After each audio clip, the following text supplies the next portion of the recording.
Hey, welcome everyone to LifeShot Health and Wellness. It's a hot summer here, and we are still in the lockdown phase. And today we've got a guest, Hannah Danielle from Hannah Danielle Dance. Hannah, how are you doing today? I'm not too bad, thank you. How are you? I'm very good. I'm also sweating here in the room, so there's no air conditioning in the UK for us No. home office people. So it's a bit hot. So just talking about that, it must get really hot inside the dance studio. So where do you do your dance? So just tell us a little bit about yourself and where you do your dance lessons and where you run your business from. Yeah, so I live in Doncaster, which for those that don't know, it's in the south of Yorkshire, so up towards the north of the country. But my work actually takes place in Gainsborough, which is just over the border in the north of Lincolnshire. So it's not my own studio. I am part of like a crew of self-employed instructors that all hire out the studio Yeah. on a timetable.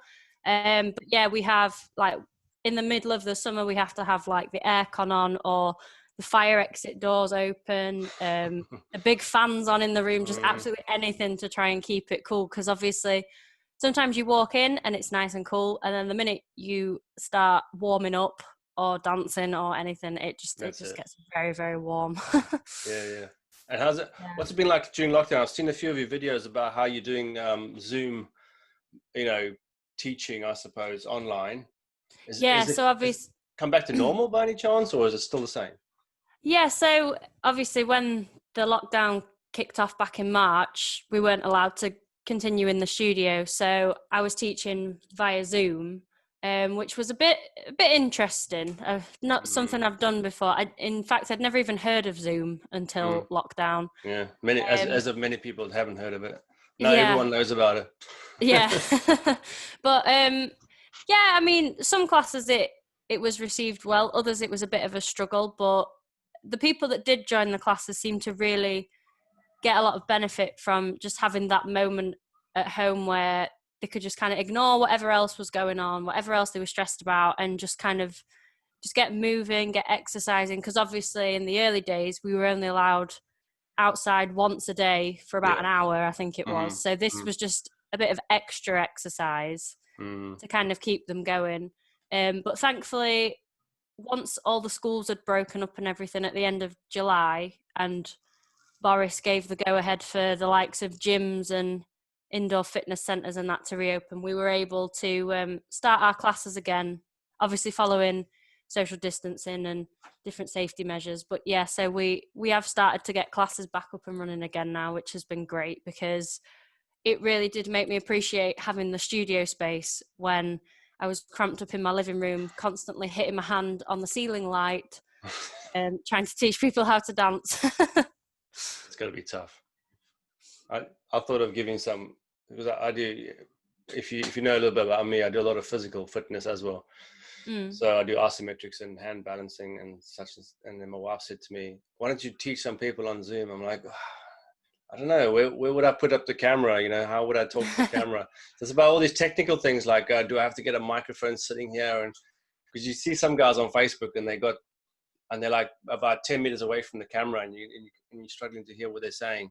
So Mm. I think we've all faced those kind of challenges when it comes to how do we teach online? So how is this going to work in the future for you? Are you going to do are you going to keep a bit online or are you just going to go like back to the studio and forget about online? I mean, at the moment, primarily, I've just kind of focused on my classes getting back to the studio because a lot of the classes that I did online, I tried to do them to replace the ones that were normally at the studio so that people could still have their regular weekly lesson. But there are a few that I'm going to keep online. So, like, I have a few one-to-one customers that aren't quite local to where I live. Mm-hmm. And they've said, would you be interested in carrying this on? So I was like, yeah, that's definitely something we can look at. I've been doing just like a bit of a stretch and relaxation class on a Sunday evening. Yeah. And that's an online one. So obviously I keep that going. And then I'm thinking it'll mostly be studio classes, but I might just throw in sort of the odd one-off event, if that's what you want to call it, online, just so that other people can access Mm-hmm. it. maybe just like once a month or something. It might just So depend on your popularity as it grows. yeah, Or you might have to do something like that because you can't fit enough people in the dance studio. And that's hopefully yeah, where you want to that's be, right? true. Yeah, definitely. So give us a background of yourself. Let's hear about you first. You said you've been into dance since the age of 5, roughly. What Yes. attracted you to the art form? Well, apparently I don't remember this, but when I was about 3 years old, my mum and dad took me to my first ever dance lesson, and apparently I cried the whole way through. Didn't want to go back, was adamant that, wasn't for me and all that. Yeah. And then when I was in primary school, I was only about 4 or 5. So this was only like 18 months, a couple of years later. One of my friends went to a dance school and she was like, oh, come and watch our show that we're doing. So I did. So I went to watch. And I just said to my mum, I was like, Mummy, can I want to join. I want to do dancing. And my mum was like, yeah, okay, sure you do, because you didn't enjoy it last time. But so Yeah. she obviously they let me go, tried it and just enjoyed it and stayed with that dance school right up until the age of 18. Mm-hmm. I gained it was over 30 different qualifications through all the different grades that they did. Got my associate diploma, which allows you to teach ballet. And then unfortunately I had to leave because I was going to university, so I was moving away from home. But whilst I was at uni, I joined the dance society there, so I still managed to keep my dance going for the 3 years that I was at uni. And then when I graduated, that's when I then set up on my own. So yeah, dance from about the age of 5 it's been a key part of my life the whole way through. How did that help you during your formative years in school? I mean, did it give you a sense of identity? Because we're going to speak about physical and mental well-being in a minute. So I just want to know how it affected you, mentally and also physically during those formative years, your growing up Yeah. years. Yeah, it was definitely useful. Yeah, I mean, it kind of gave you a group of people that you spent a lot of time with that weren't necessarily people that you went to school with. So it was like you got to mix with different people. So if things were bothering you at school, you could tell someone about it who wasn't at your school. So it didn't matter that they knew, sort of thing. Sure. And obviously, it's kept me in good physical condition throughout the years. And yeah, it's just been a bit of a release, especially through the later years when it came to the likes of exams, so like GCSEs, A levels, and whilst I was at uni, it's just kind of, I knew I had dance for, let's say, I had it 6 till 8 on one night a week. It was like, right, that's my 2 hours where I don't have to think about exam work, I don't have to think about revision, I don't have to think about the other kind of dramas that come with secondary school life or whatever. I could just go, I could just dance, just if there's any anger, let your anger out. Like I always find it's the outlet for me. When I've got emotions, I just need to go and dance and then I feel better. That's interesting. So is there how long would you have to do that? I know that you may not be able to quantify this, but for example, let's say you were not trying to get the anger out, but there was a bit of anger there, or there was something that you needed to get away from and you wanted to go dance. Would that be like really getting hot and sweaty, like really pushing it? Or would you be able to just do like a gentle thing and kind of like a meditative dance and you'd still feel the same release? I think it's more what I tend to do is I just find I have a playlist I have different playlists for different genres of dance. So usually I've kind of got in mind, my favorite style of dance is contemporary. So, and I find that's the best one for expressing yourself. So it's the most emotive one. Yeah. So what I do is I just stick my playlist on, and some of the songs are really slow, some of the songs are really fast paced, some have got quite sharp bits in. I just literally press shuffle, and whatever comes on, I just kind of allow myself to move to the music. So so I've got quite a few Billie Eilish songs on there. And obviously her songs, she's got some really kind of calm ones, but then she's also got some that have really quite sharp bits in them. So say if one of the sharp bits comes on, I'll just start like literally thrashing about, just like throwing my arms in the air, throwing myself to the ground, that sort of thing. But then on the nice calm bits, I maybe just not so much dance, maybe more breathe and just kind of get myself back to like a bit of a zen mode. What's going on in your head at that time? Are you thinking about the problems, playing them over in your head, or are you feeling the moment, or is it a bit of a mixture of the two? Sometimes you're in the moment, sometimes you're thinking about what's happened or thinking about what might happen.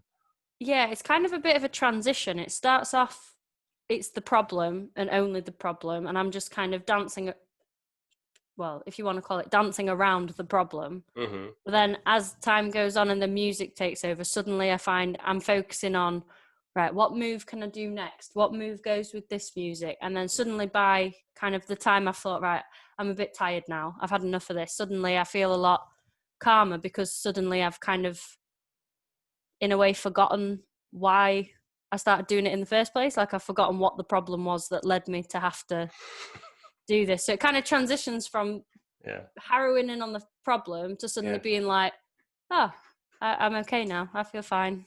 So I like that. And so at the end of sort of this, it's kind of like a really therapy in a way, isn't it?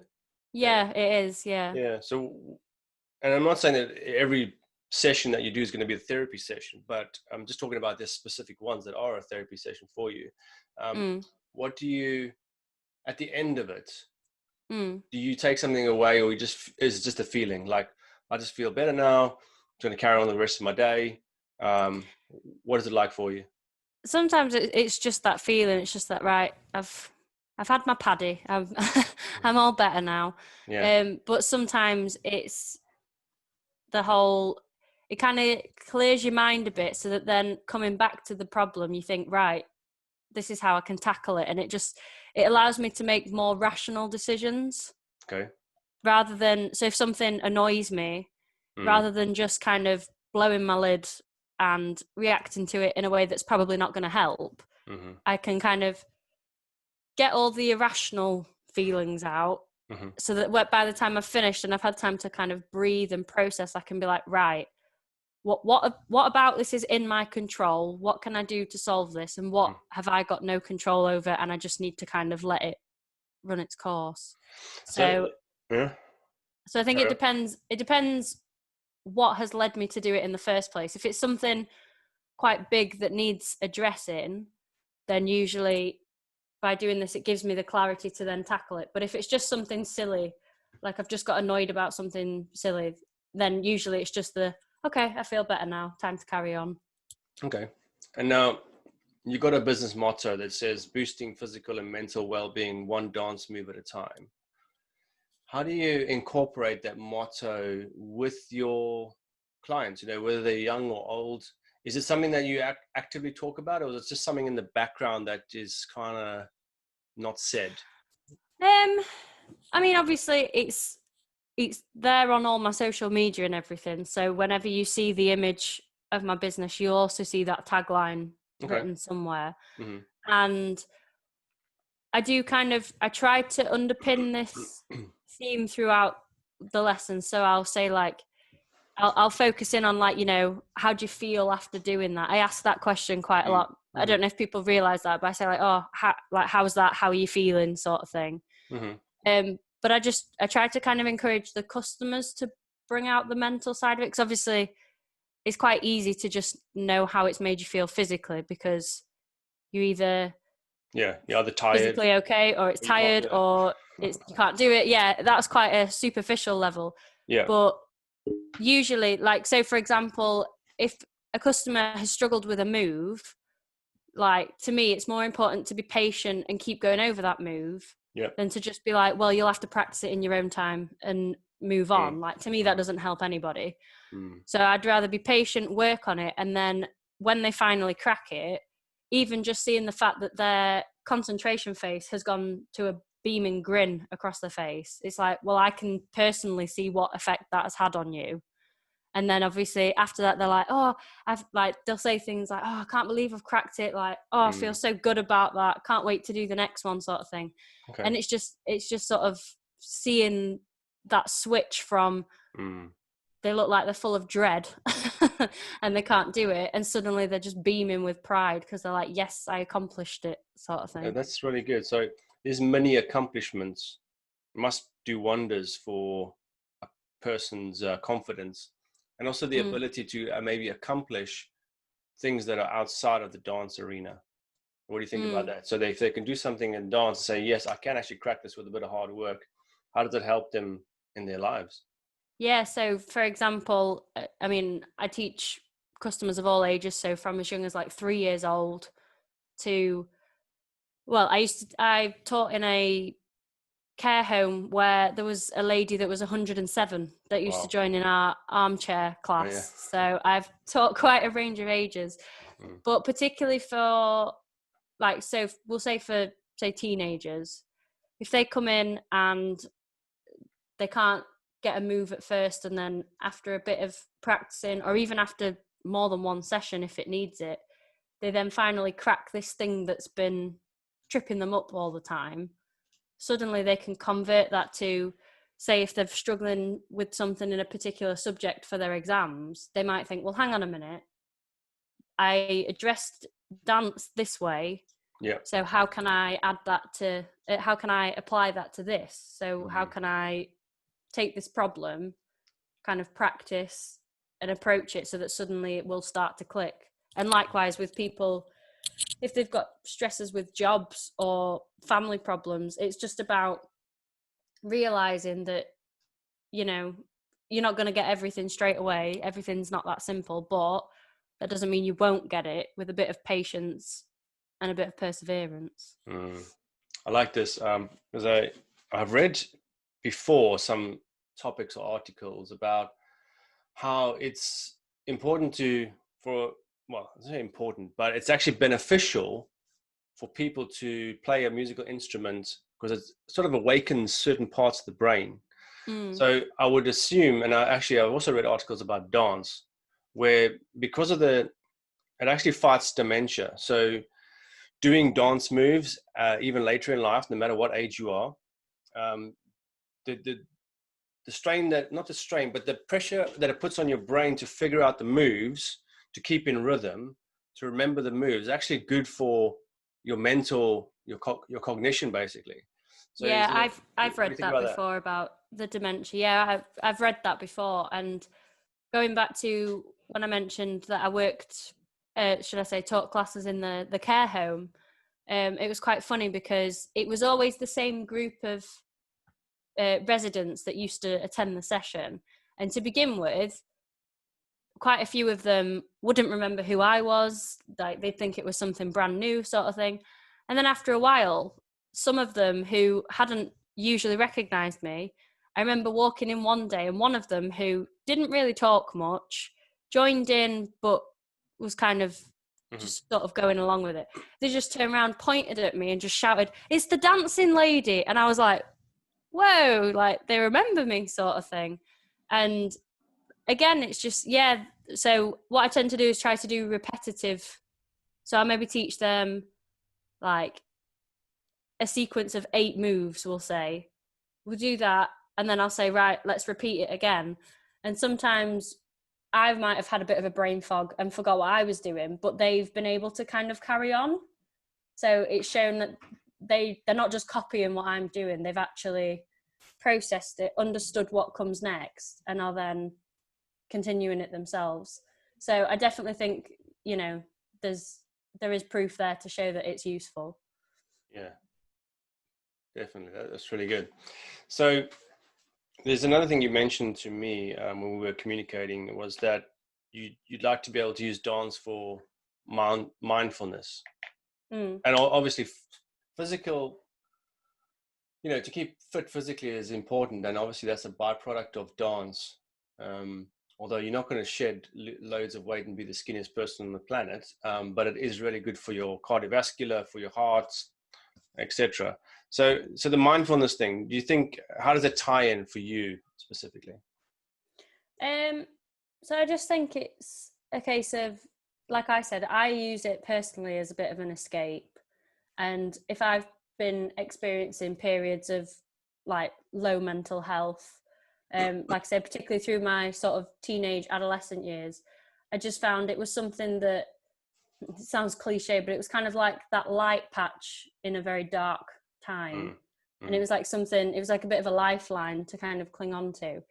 And I just think physical health and mental health go hand in hand with each other. Like you could be in perfect, well, not perfect because everybody has their impurities, but you could be in really good physical shape and physical condition, but if you've got poor mental health, or like you've got this poor image of yourself, you're never going to appreciate that. And likewise, if you're really happy and you know you've got a good state of mental health, but if you've got sort of physical problems that are helping you, that are hindering you, should I say, that can sometimes start to impact negatively on this positive mindset, because you'll get frustrated. Or so I think the key there is that by having sort of a balance of the two, I mean, you're never going to be 100% happy all the time, as much as we'd love to be, and you're never going to be 100%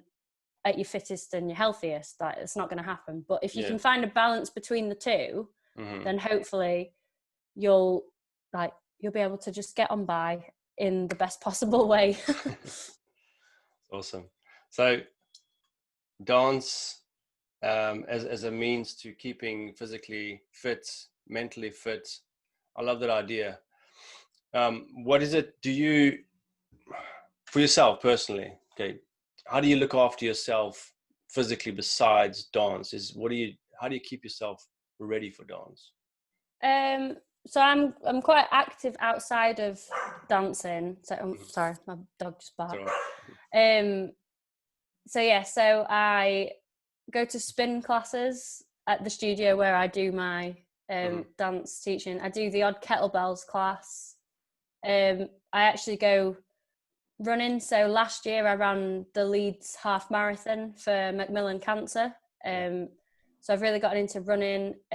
Like a lot of people during lockdown, I got my bike fixed. So I've just started taking up cycling now. But I've also taken to, it's not strictly yoga as such. It's more just like, you know, your stretching and your breathing exercises to try and just stretch out from all the physical activity. And I also have, it's a bit of an indulgence, but I have a sports massage once every sort of 5 or 6 weeks.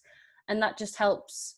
I can really start to feel when my body's getting all tense and just all my muscles are aching. And by going there, it just kind of relaxes it back out so that I'm then ready to carry on going. Because obviously doing a job that is a physical one, you've got to kind of maintain. But I think it's also important to remember that, you know, it's okay to have days where you don't do anything. I've always been this way through school and just through life in general, that if I'm not doing something, I almost feel guilty, like I should be doing something. So it's just important that, you know, if you wake up and you think, I'm going to sit on the sofa today because I deserve to, like, as long as it's not every day and you are actually, like, you know, achieving things in life, it's okay to just have those days where you think, I'm just going to relax, I'm just going to rest. Because if you go literally 7 days a week, like, you are gonna struggle eventually. Definitely. I love that. So you're really looking after your body, because really it's your tool at this point, right? Obviously your mind is we all have a mind and use it as a tool for whatever we do. If you're an office job, then it's a lot of this. But physically, if you've got a demanding job, like you say, to look after yourself with those sports massages and such, and doing other stretching, and it's really good. Breathing exercises is really good as well. I'm a big proponent of that. So I do Wim Hof method, and I also do different types of cyclical breathing, what they also call apnea training, which is like free dive training, where you hold your breath for longer periods of time to get your body used to CO2. So I did speak to a Wim Hof trainer the other week, talking about the benefits of actually CO2 into the body. We all think that CO2 is a bad gas, but actually it's not. Keeps the muscles moving, basically. So I also found this interesting that if you do push-ups, for example, so something that's quite physical, that's quite hard. If you try and push yourself to do something physical, before doing any kind of breathing exercises. So I can do like say 40 or 50 push-ups in a row. But if I do breathing techniques before I do those push-ups, I can do 60, 70 push-ups. So breathing techniques are definitely a good way to do something before you do something strenuous. Do some breathing exercises, then do your physical exercise. Just throw that in there as a bit of tidbit. Yeah. But so let me ask you this as we start wrapping up, Hannah. It's been great talking to you, and I really appreciate your views on dance and the effects and the benefits to mental and physical well-being. Really good. So, what does it look like for you going forward as a dance instructor, someone running a dance business? What does it look like to you, let's say, over the next 10 years? How does it start to transition? Where does it grow to? Or does it stay like kind of small and you want to manage it small? Or does it get bigger for yourself? So obviously, like a lot of business owners, I do want it to grow. My kind of longer term goals is that I would eventually like to have my own dance school. So an actual premises that is mine, maybe hire it out to other people like the studio owners are doing for myself and other instructors, but kind of have this one base where all my classes are run from. So it's almost like building a little empire. And I do want to go down the route of actual dance movement therapy. So obviously to do that, you have to have the proper training and the proper qualifications, which as it stands, I don't have. I just kind of bring this idea of mental health just on a natural basis into my sessions. But I didn't do dance as a degree. I actually did, it was called enterprise development. So it's like a business degree. And typically to go into the dance movement therapy, they typically want you to have done like dance at uni or a related psychology degree. Okay. So I'm kind of hoping that along the way there'll be some way of me getting into this training without having to do another undergraduate degree. Sure. Because they used to be options available that I saw, but then they've moved the goalpost a bit. But yeah, the ultimate goal would be to somehow access this kind of training and qualification so that then I could actually run sessions, maybe even like from NHS referrals or something. So the same way that you get referred to a physio if you've injured something, it could be if you're seeking treatment for mental health. I mean, not that there's anything wrong with medication, but if somebody doesn't want to turn to medication, like that might be like a last resort in their eyes. They might want to try alternative methods. So I'd like to be able to maybe offer the dance as like an alternative method, just like they do with like art therapy and music therapy. Sure. So they're kind of like the two main goals I've got in mind for the future. Love that. Really good. Is there anything else you want to leave with the listeners, just about yourself and an encouragement, I suppose, for young people because you're still young yourself? Yeah. What would your message be for somebody who's going through high school at the moment or in the young 20s? I think it would be just, it sounds really cliche, but time is a big healer, and sometimes you've just got to find the thing that makes you happy, so that when you're having your tough times, you've got that to kind of hold on to and to get you through. Because even now, I mean, I left school quite a few years ago, but where I'm at now compared to last year or the year before or the year before that is a completely different place. And the one thing that has stayed consistent throughout is my dancing. I've gained new friendships, lost friendships, had up and down in terms of love life. I've, had different jobs, then I've left them jobs. But the only thing that has been consistent throughout is my dance. So I think find the thing that is your passion, that makes you happy, and just keep hold of it, keep it there. Even if you find, you think, oh, I haven't got time for it, or, I'm too busy. It's like, no, you're not. You can always find time for it.